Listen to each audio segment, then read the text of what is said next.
Ibunda Aisyah telah meriwayatkan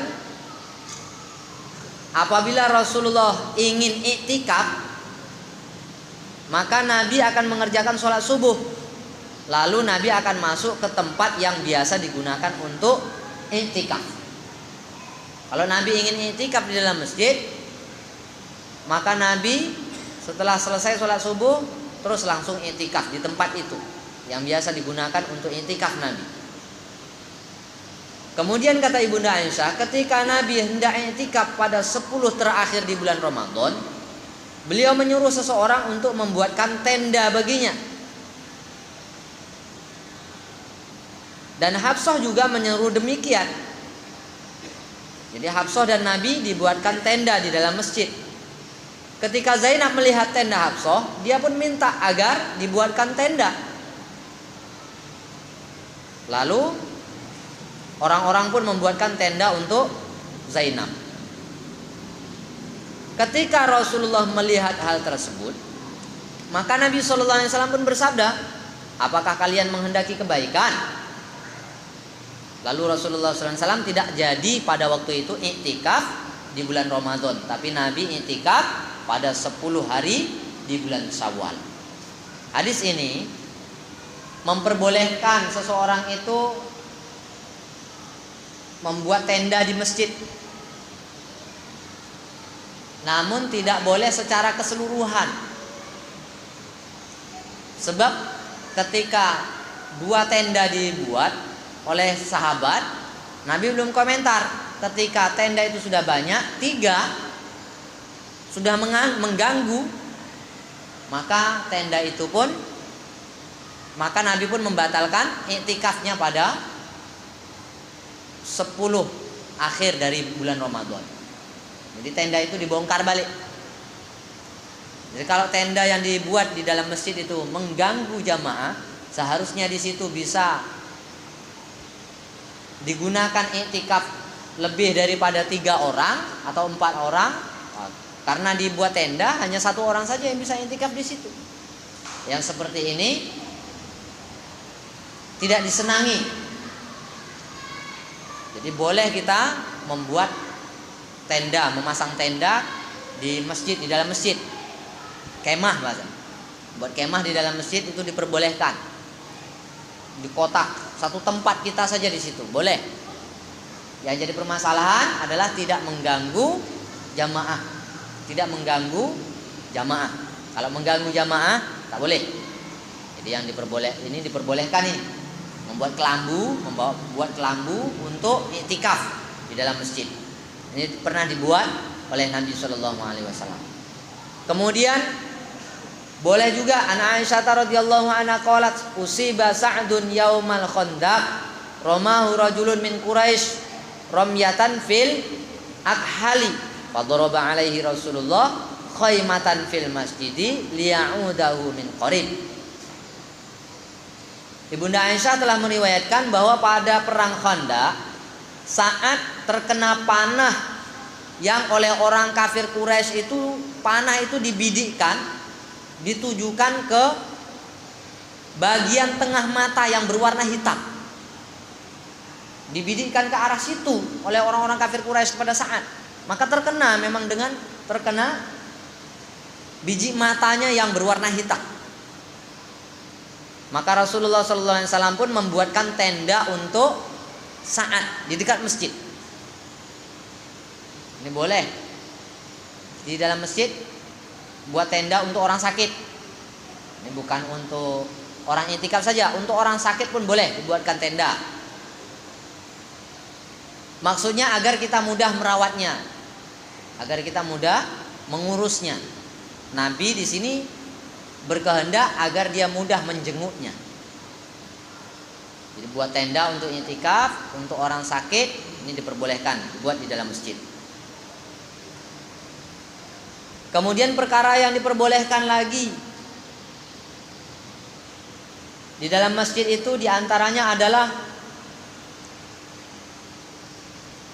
an Qatadah qala baina nahnu julusun fil masjid idh kharaja alaina Rasulullah yahmilu Umamah binta Abil As bin Rabi wa ummuha Zainab bintu Rasulillah. Wahia sobiyatun yahmiluha wa shalla Rasulullah wahia ala atiqihi yad'uha idza raka'a wa yu'iduha idza qama hatta qada sholatahu yaf'alu dzalika biha.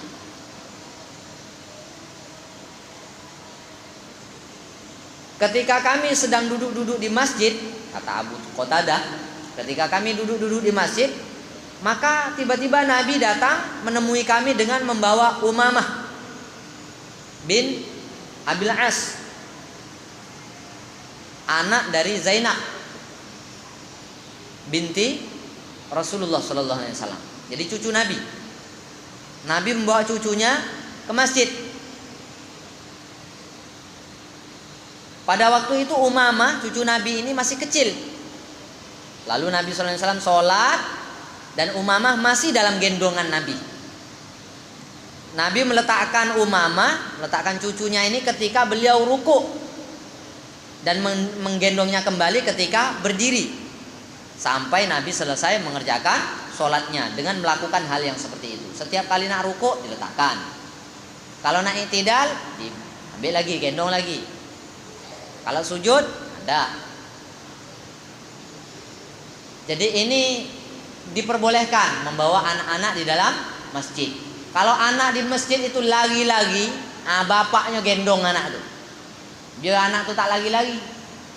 Seperti Umamah ini, cucu Nabi. Atau emaknya juga boleh gendong.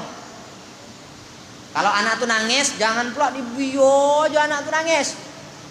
Sian anak itu terpekik telulung, kadang dia gini-gini minta digendong. Gendong waktu sholat, tak apa-apa. Nabi pun pernah melakukan hal yang seperti itu. Gendong.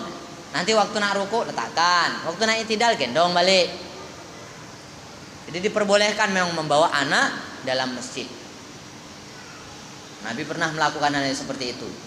Yang dilarang membuat keributan di dalam masjid. Anak-anak orang tua sama aja. Kalau buat keributan tak boleh di dalam masjid. Bukan anak-anak aja yang tak boleh buat keributan, orang tua pun tak boleh.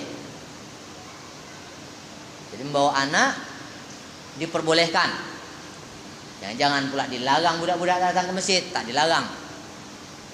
Anak-anak boleh datang ke masjid dengan catatan itulah dia, diurus baik-baik. Diurus baik-baik agar tidak membuat keributan-keributan. Kemudian di dalam riwayat yang lain lagi diterangkan bahwasanya an Abi Hurairah radhiyallahu anhu qala ba'atsa Rasulullah khailan qibala Najdin faja'at bi rajulin min bani Hanifah yuqalu lahu Sumamah sayyidu ahli Yamamah farubita bi sariyatin min sawaril masjid. Kata Abu Hurairah, Nabi sallallahu alaihi wasallam mengirim pasukan berkuda ke arah Najd. Lalu pasukan ini datang dengan membawa satu orang tahanan dari Bani Hanifah yang namanya Sumamah bin Usal. Sumamah bin Usal. Beliau ini adalah tokoh penduduk Yamamah. Beliau tokoh penduduk Yamamah. Lalu tahanan tersebut setelah dibawa ke Masjid Nabawi diikat di salah satu tiang masjid.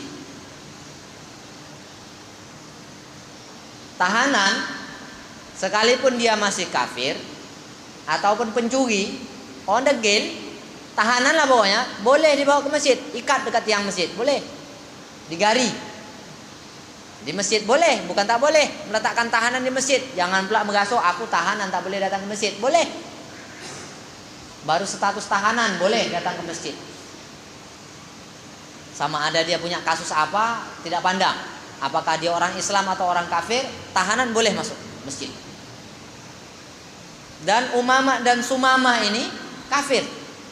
Sumamah ini kafir. Dia diikat di tiang masjid.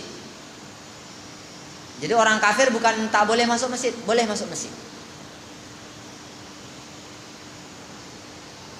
Namun hukumnya berlaku sama dengan orang-orang Islam terhadap masjid. Dia harus memakai adab, harus tutup aurat, tidak membuat keributan, tidak membawa sesuatu yang busuk sehingga mengganggu atau mengotori.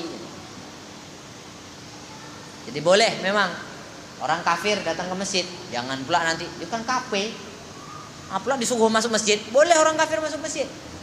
Nah, di zaman Nabi orang Yahudi boleh masuk masjid. Masuk nih, Sumamah diikat di tiang masjid. Dalam riwayat yang lain sampai 3 hari dia diikat di situ.